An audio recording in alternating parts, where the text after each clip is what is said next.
Good morning. Denise Dryden here on Bainbridge Island. It is pouring outside, so I'm figuring out how to sit inside and still let you have a little bit of the view. So the lighting's okay, but not great. First, I want to talk about today changing outer dependence. And, it's kind of like, what does that mean? What does it mean when we are completely dependent on what's going on outside of ourselves? And that there's some awareness we can build and also some tools that we can look at as far as how to address this, right? So outer dependence is when there's a cause and effect within ourselves from something that's happening outside. Like something that happens out here, we react in here. This is called dependence or codependence. It's when information, data, people, schedules, our need to perform, our relationships, everything, when they are coming into our systems, and we make sort of short, powerful, impactful decisions based on what we read from out there and what we need to do inside. Does that make sense? So it's sort of like how we do really quick, reactive, impactful decisions based on what we read from the outside. And it could be something as simple as being a student learning a new subject. It could be in any kind of management or parenting, making a decision. It could be how you schedule and fill your day. It could be how we look outwardly at time and we let time manage us. How we take in feedback, how we monitor and adjust, how we reorganize, and also how we sort of continue on in our day. So all of these things are based on what we read from the outside and how we bring it in. So our outer world, as we know, has been becoming increasingly more demanding. And I wondered if you noticed that, or is it just me? Is it just me seeing that the pace is constant? I think the other day I opened a search engine and there were ads all over it, and I'm like, really? I can't even look something up without having an ad going at me. And then there's also ads that start the videos right away and they just start talking, and there's just no peace. So this is what I'm talking about, is there's outer data, outer input coming in. What do you notice? What do you see? What does it look like when you have a lot coming in? Like, for instance, are you doing a lot of meetings and not a lot of work time? Do you have a stacked schedule from the time that you're awake until the time that you go to sleep? Are you exhausted? Are you falling into bed? Are you self-medicating at night, which is all I want to do is pour myself a glass of wine, turn on Netflix, and chill until I fall asleep on the couch or get up and go to bed? It's sort of what happens when we have a lot of overwhelm going on. Tons of overwhelm. So we become readers and navigators, and we're watching the outside world, and we're monitoring and adjusting and dodging and planning and all day long. So this is an acquired skill. I don't think we were born with this. I think we learned how to do this in our culture, and it's an acquired pace. Starts young, starts really young, when we start over-managing, over-scheduling our little kiddos, and it takes us all the way through our lives. And if you're a baby boomer like I am, what I've noticed is that the pace just keeps getting faster. Some of the things that I used to do when I was little or younger, when there was time, doesn't seem to be prevalent anymore. It's changed. So when we're in a rapid, demanding outer world, we build responses to those experiences. Does that make sense? That there's a cause and effect. When we feel tired or run down or exhausted over and over and over again, our nervous system has been on high alert all the time. And when we don't replenish that nervous system, we see things like the symptoms of overstress. We see the beginning of autoimmune, the repercussion of pain, or the reintroduction constantly of pain in different parts of our body. If we struggle with more data and information coming in and we can't get emotionally or mentally some space from that, we can get overwhelmed, really overwhelmed. And what it looks like is a lack of concentration, a lack of ability to focus, being forgetful, coming late to everything. There's a lack of follow-through. There's even spotty performances in things like our jobs or in our relationships. And so we end up doing a lot of job changing. relationship changing. There's this level of dissatisfaction, which is, this isn't working for me anymore, so I'm going to pick up and move on. And we do that with our relationships, we do that with our work, we do that with our friendships, we do that with a lot of things, even some of our major financial investments. We just pick up and move around and change. We can also experience an incredible amount of ups and downs.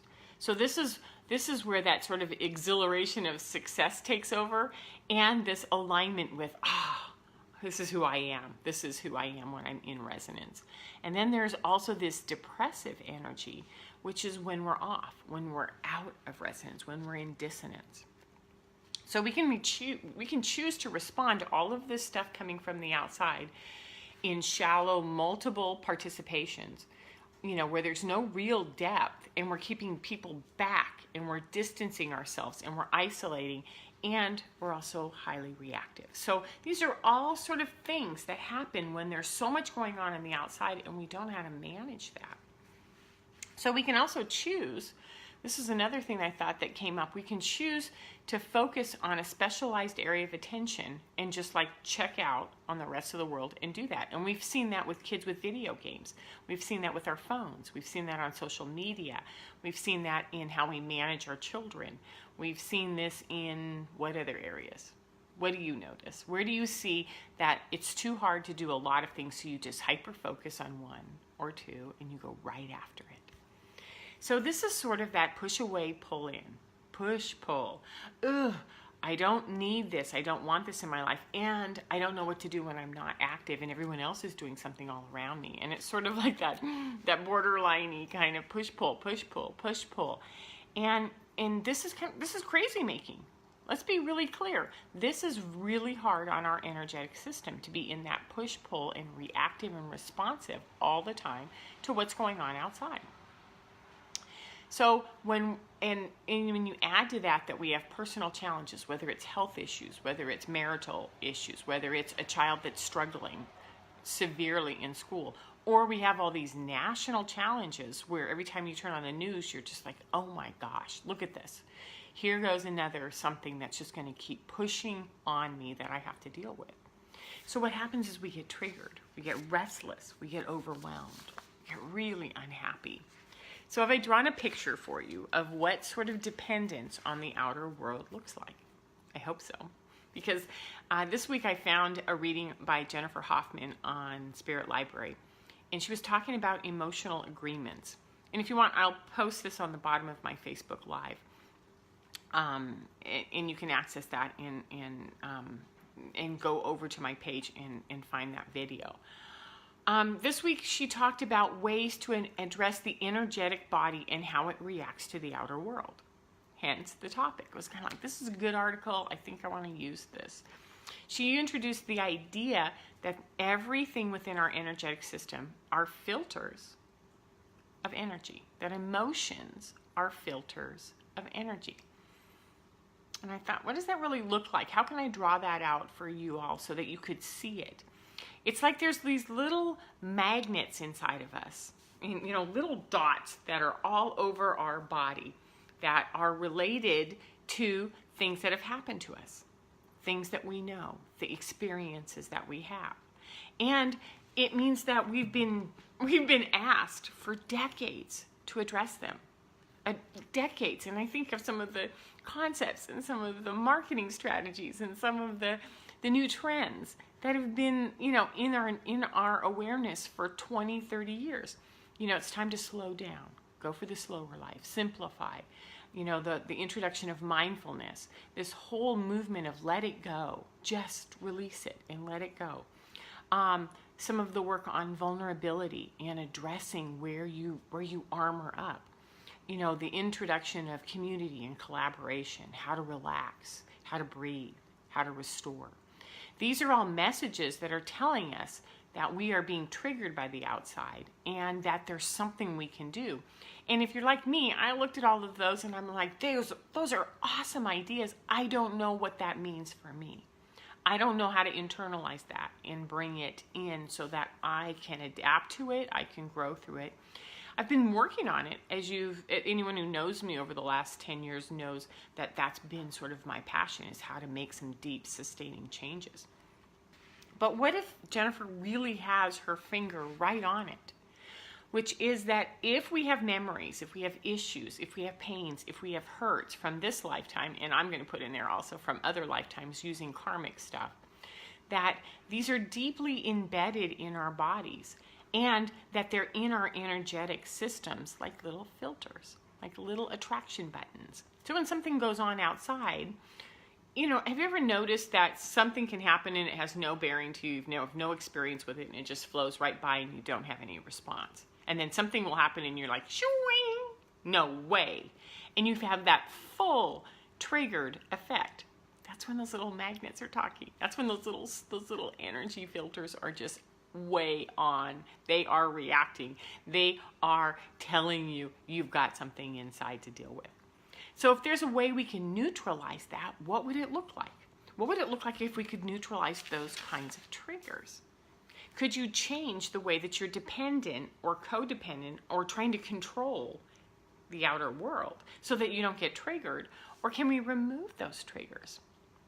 So the only way that I know how to do this, what's worked for me and what I teach in my present in my coaching or guide in the coaching, is to slow down, is to create space, to tenderly go to those spots. Like, there's something here about my childhood. There's something here with my mom.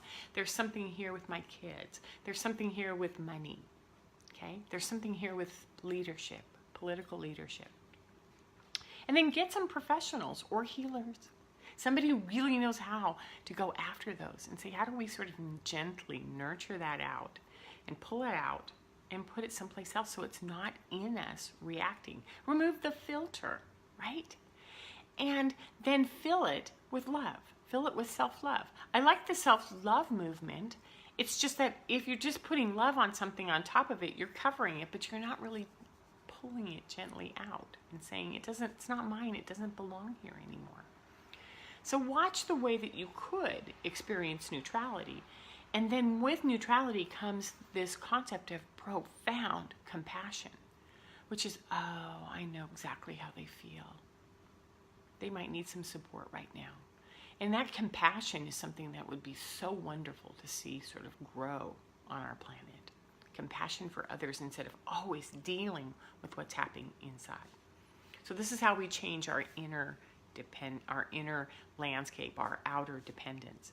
This is how we change ourselves. And I believe very firmly that this is how we change the world.